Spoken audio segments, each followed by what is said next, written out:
धन्यवाद आप सबका। आप सब ने, श्रोताओं ने और वक्ताओं ने लगभग सारी बातें कर ली हैं। मैं कुछ अब इसके बारे में, देखिए, मैं मुझसे अगर आप करो, मैं थोड़ा सा यथार्थवादी व्यक्ति हूँ, आदर्शवादी भी हूँ, पर यथार्थ को भी मानता हूँ, प्रैग्मेटिक बोल सकते हैं।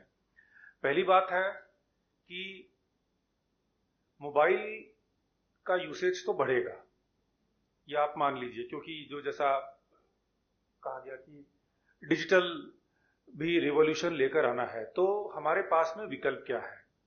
और दूसरी बात यह है कि हर बात के लिए मैं सच बताऊं, मनुष्य हैं हम लोग, एक योग साधना की एक प्रवृत्ति भी होनी चाहिए, मोक्ष तक हमें जाना है। पर यह भी बात है कि त्रुटियां सबसे होती है, हम भी अप डाउन सारे आएंगे हमको, तो हमें एक बहुत व्यवहारिक रूप से सोचना पड़ेगा कि इस समस्या का क्या उपाय हो सकता है। तो मुझसे पूछो तो मैं बोलूं कि महाभारत में मेरे सबसे आदर्श रोल मॉडल कौन है, तो गदाधारी भीम है। तो जब मैंने देखा कि बहुत कचरा फैल रहा है, तो एक बड़ा मुझे फ्रस्ट्रेशन हुआ, और मुझे पता नहीं क्यों मेरे अंदर उस दिन, हो सकता है भैरव बाबा की उपासना की होगी, मैंने एक जेम्स ऑफ बॉलीवुड करके एक ट्विटर हैंडल आरंभ कर दिया, और उसके बाद से इन्हीं के रत्न निकाल निकाल कर इनको दिखाना आरंभ किया। और 2020 में किया। उसके पहले बहुत सारे जो सुपरस्टार्स थे बॉलीवुड के, वो आज फाइनेंशियल क्राइसिस से गुजर रहे हैं। मैं उसका श्रेय नहीं ले रहा, और बहुत सारे कारण हुए थे, पर मैंने कहा कि मैं अपनी ओर से इस पूरे कचरे के धंधे के ऊपर में इतना सा भी सॉफ्ट कॉर्नर नहीं दिखाऊंगा। कई लोगों ने मुझको एक्यूज भी किया, बोला कि आप केवल बॉलीवुड का नेगेटिव दिखाते हो, पॉजिटिव क्यों नहीं दिखाते। तो मैं बोला, देखो, बॉलीवुड का पॉजिटिव दिखाने के लिए तो हजारों करोड़ रुपए खर्च कर रहे हैं, या तो उसमें से कुछ करोड़ रुपए मुझे दे दे तो मैं इनका थोड़ा पॉजिटिव और बाकी नेगेटिव दिखा दूंगा। तो मैं बोला, मैं तो बैलेंस बनाने का प्रयास कर रहा हूं। अगर आप इतनी न्यूट्रलिटी और फ्रीडम ऑफ स्पीच को मानते हो, तो उल्टा आपको मुझे पैसा देना चाहिए कि जितना पॉजिटिव दिखाते उतना मैं नेगेटिव भी दिखाऊं, देन लेट पीपल डिसाइड। सच बात यह है, मैं इसलिए सारी बातें कर रहा हूं कि आप लोगों को एक कुचक्र, आप लोगों ने कहा हम अपने बच्चों को जगाएं, सबको कराएं। अरे आप जगाओगे कैसे? आपके ऊपर में जितने रोल मॉडल्स बैठा दिए गए हैं, सारे एक एक सड़क छाप 2 टके के लोग हैं। बिल्कुल स्पष्ट बात करता हूं। ये शाहरुख खान जाकर क्लेम करता है, बोलता है मेरा तो सपना था मैं ब्लडी पॉर्न स्टार बनूंगा। क्षमा चाहता हूं मेरी भाषा को लेकर, लेकिन मुझे क्रोध आता है। उस प्रकार के सड़क छाप 2 टके के व्यक्ति को आप लोग बैठकर किंग खान, ये खान, वो खान बनाया। उसकी पूरी फिल्मों की मैंने निकाल के रखी है, आप जाकर जेम्स ऑफ बॉलीवुड में देख लीजिएगा। एक से एक गंदगी, अश्लीलता, कुछ नहीं। हंसी डोरी चने के खेत में 17 बरस की जवानी, what the hell was this. एक रेप को सेलिब्रेट करने वाले सॉन्ग को यहां पर अभी माधुरी दीक्षित जी भी बुढ़ापे के अंदर में भी आती हो, वो मेरा बड़ा ग्रेट सॉन्ग था। अरे शर्म आनी चाहिए। 17 साल की बच्ची को सब लोगों ने मिलकर गैंग रेप किया, इसके ऊपर में आपने सेलिब्रेशन सॉन्ग बनाया, और हम इतने महामूर्ख हैं। देखो, हिंदुओं के साथ तो एक बहुत बड़ी प्रॉब्लम है। हमारे यहां पर क्या होता है कि गाना बजाने में कुछ भी आपको सुना दिया जाए, आप नाच नाच के कर लेते हो। आज हमारे यहां पर कोई भी कहीं पे विवाह होगा, मैंने तो इतने वर्षों से मैंने अपने पूरे परिवार आदि में प्रिंसिपल बनाया, मैं विवाह में नहीं जाऊंगा, क्योंकि आपके यहां पर विवाह नहीं होता, आपके यहां पर व्यभिचार होता है। मैं बहुत स्पष्ट बात कर रहा हूं। डीजे बुलाते हो, हर तरह के गंदे गाने।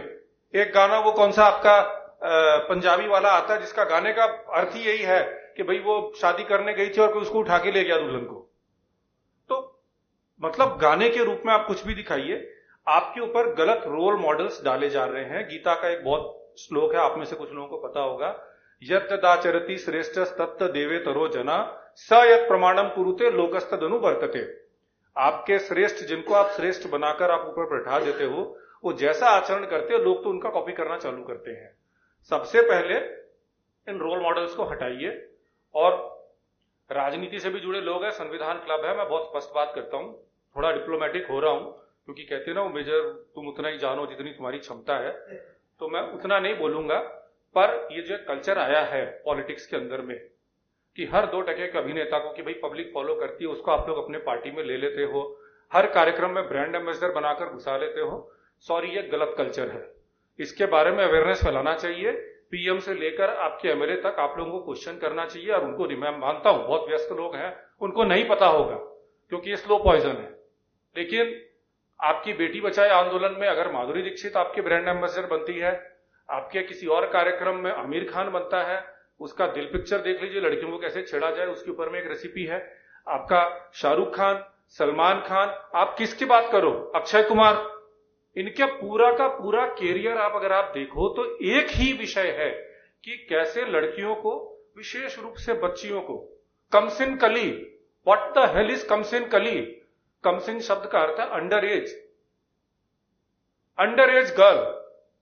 हर पिक्चर में वो टीना मुनीम और उसकी एक, मैं देख रहा था एक गाना बड़ा है, वो देखने में अंकल आंटी लग रहे हैं, वो अलग बात है। मैं 16 बरस की, मैं 17 बरस की, फिर 1-2 बरस जरा दूर रहना, कुछ हो गया तो मुझे ना कहना, और एक प्रेग्नेंट वुमन की तरफ में पूरा कैमरा जाता है। आपने इन लोगों को रोल मॉडल बनाया है, इनको कहीं पे भी इंडोर्स करना बंद करिए।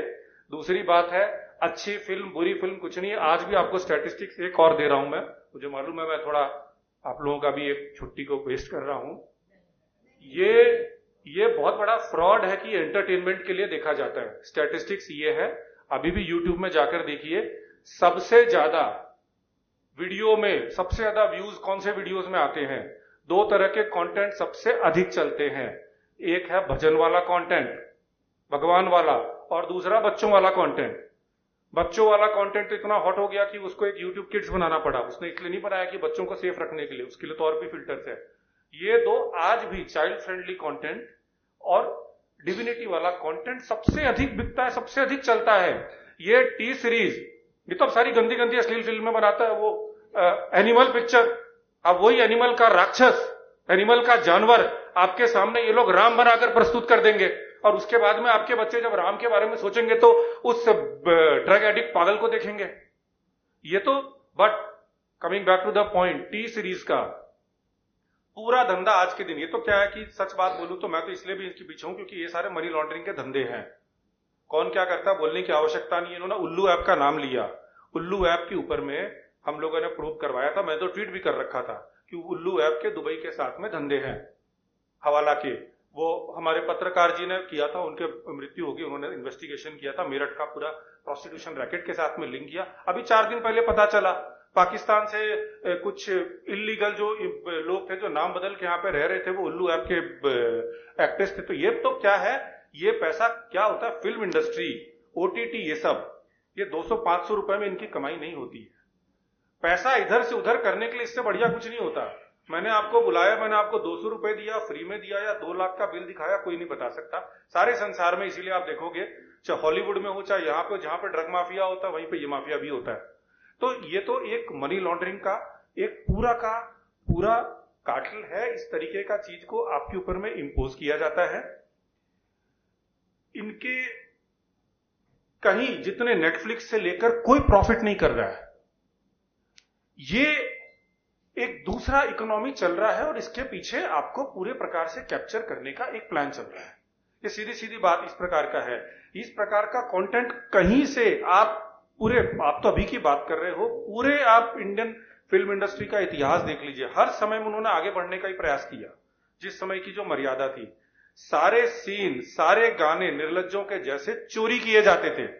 सारे सीन अगर आप हॉलीवुड की फिल्में देखो, क्योंकि मैंने जब जेम्स ऑफ बॉलीवुड आरंभ किया तो मैंने शोध किया, हमारे कल्चर दिखाए नहीं जाते थे। बॉम्बे के अंदर में बिना छत वाली गाड़ी दिखाई जाती थी। बॉम्बे में बिना छत वाली गाड़ी, 60s के आप कोई भी फिल्म देख लो, उसमें गाना वाना गा रहे, क्यों? क्योंकि वहां पर चलता था अमेरिका में।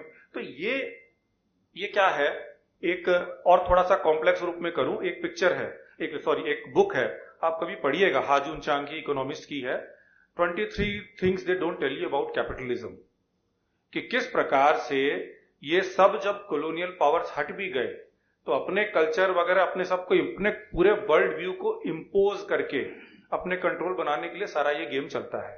तो उसके अनुसार आपको पूरी तरह से कंट्रोल किया गया है।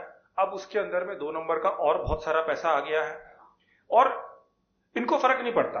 आप इनको रोल मॉडल बनाते हो, आपके पॉलिटिशियंस इनको बोलते हैं पब्लिक मानती है तो हम इनको ले लेते हैं। किसी को हम बैठ के बोलते चलो तुम एमपी की चुनाव लड़ लो, तुम ये कर लो, ये कर लो। They are good for nothing. आप ये समझ के रखिए कि ये समाज के, आप लोगों ने पढ़ाई की, शिक्षा की, सब कुछ किया, ये सड़क छाप टाइप के लोग हैं। इनका कोई लाइफ चरित्र वो कुछ नहीं है। अपने बच्चों को ये बताइए और जगह जगह पे इनका पूरी प्रकार से, मैं तो बोलता हूं बॉयकॉट नहीं, पर्ज, निपटारा करने की बात करिए। एंटरटेनमेंट के ये बहुत और हेल्दी मैकेनिज्म्स हैं, बल्कि स्टैनफोर्ड की एक रिसर्च अभी आई है, आजकल न्यूरो साइंस के ऊपर में बहुत काम हो रहा है। तो ये जो बातें जो चल रही थी ना कि पोर्नोग्राफी का प्लस होता है या माइनस होता है, इसके ऊपर मैं बता दूं, ये पुरानी स्टडीज थी। जिस समय में पोर्नोग्राफी के नाम पे व्यक्ति के पास में 2-4-5 अश्लील कुछ पुस्तकें होती थी, 24/7 जब आप यही कंज्यूम कर रहे हो, उसका क्या इंपैक्ट है? उसका इंपैक्ट यह है कि ऑस्ट्रेलिया ने अभी रूल बनाया है कि इतने घंटे से अधिक बच्चा कुछ देख नहीं सकता।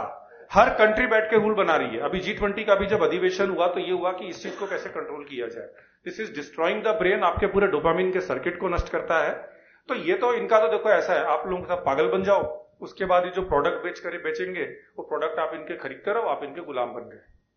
तो we have to fight at all levels. आप जगह जगह जाकर इसके बारे में अवेयरनेस फैलाइए। ये बोलिए यार तुम पागल बन जाओगे, फॉरगेट अबाउट एंटरटेनमेंट। एंटरटेनमेंट के दूसरे माध्यम है, और अपने जितने भी जहां पर भी इनको रोल मॉडल के रूप में, ब्रांड एम्बेसडर के रूप में दिखाया जाता है, उन सबको बोलो कि please we don't want this nonsense. धन्यवाद।